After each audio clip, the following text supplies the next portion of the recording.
শাকিল, আগুন কতটুকু নিয়ন্ত্রণে এসেছে এবং আগুনটা আসলে কিভাবে লেগেছে সেটা জানা গেছে কিনা? ফায়ার সার্ভিসের কতগুলো ইউনিট কাজ করছে জানাবেন?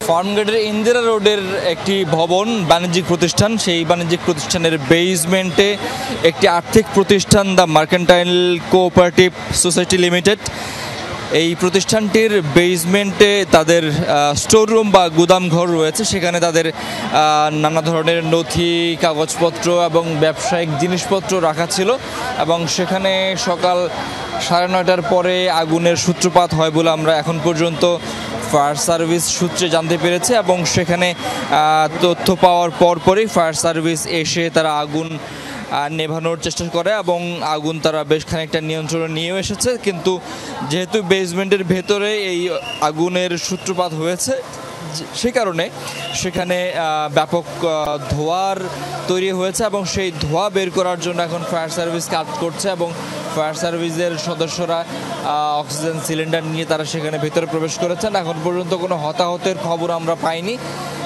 তবে ফায়ার সার্ভিসের সদস্যরা কাজ করছেন সেখান থেকে এই ধোঁয়া বের করে সেখানে আরও উদ্ধার অভিযান চালনা করার জন্য, যে ভিতরে ওখানে কেউ আছে কিনা বা ক্ষয়ক্ষতি কীরকম হয়েছে সেটি তারা নির্ধারণ করবেন এবং সেটি করার জন্য ফায়ার সার্ভিসের কর্মীরা আবারও ভেতরে প্রবেশ করার চেষ্টা করছেন এবং আপনি দেখতে পাচ্ছেন যে ফায়ার সার্ভিসের বেশ কয়েকটি ইউনিট সকাল থেকে এখানে কাজ করছে এবং তারা পুরোপুরি আগুন নিয়ন্ত্রণে আনার জন্য তারা কাজ করছেন।